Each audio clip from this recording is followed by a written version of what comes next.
Kita hidup di antara manusia yang suka membeda-bedakan. Kita hidup di antara manusia yang suka mencela, membuli dan sebagainya kalau tidak sesuai dengan harapan mereka. Itulah manusia. Karena apa? Karena mereka terbatas, gak bisa seperti Allah Ta'ala. Allah itu sudah dicaci, dimaki, tapi tetap Allah ngasih rezeki. Ya kan Allah luas, tapi kita terbatas. Otak kita kecil, nggak mampu kita itu melakukan semuanya itu dengan perilaku yang sama, itu nggak mampu.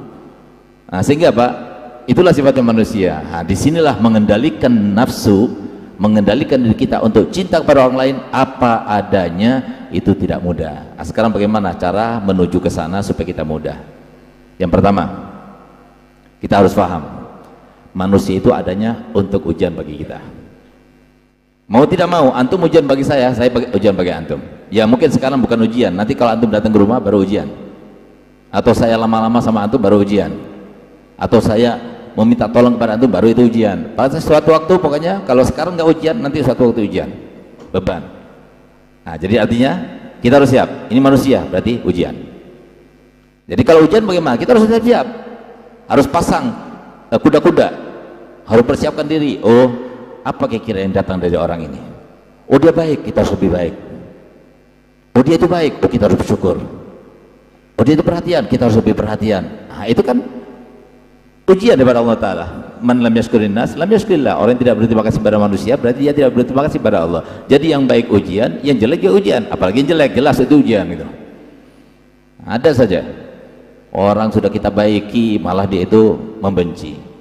Kita tambah lagi pemberian kita, malah dia itu mengganggu kita. Kan banyak semacam itu. Nah, itu ujian. Nah, yang pertama kita harus siap. Siapapun selain diri kita ujian. Istri kita ujian, orang tua kita ujian, saudara kita ujian, anak kita ujian, semuanya ujian. Itu yang pertama. Harus pahami. Kalau tidak kita bakal sakit hati. Kenapa? Terlalu besar respek kita kepada orang lain. Padahal bukan orang lain itu juga digerakkan, diremote oleh Allah Ta'ala. Allah sudah meremote orang lain, itu adalah cobaan buat kita. Nah, oleh karenanya jadi kita harus melihat semua orang seperti itu. Itu yang pertama. Yang kedua, kita kan sudah tahu bahwasanya orang itu adalah beban bagi kita. Siapa yang menjadikan dia itu beban kepada kita? Allah. Berarti apa? Yang menggerakkan dia itu begini begitu, punya mulut cerewet ceriwis, dia temperamen orangnya, dia pelit orangnya, dia begini dan sebagainya. Siapa yang memberikan sifat seperti itu? Siapa? Nah, lihat situ. Lihat Allahnya. Nah, jadi kalau kita lihat Allahnya, nikmat. Nah, itulah maksudnya Nabi SAW, kun ma'al khalqi ka'an la khalqa. Jadilah kamu itu bersama makhluk seakan-akan tidak ada makhluk, yang ada kita sama Allah.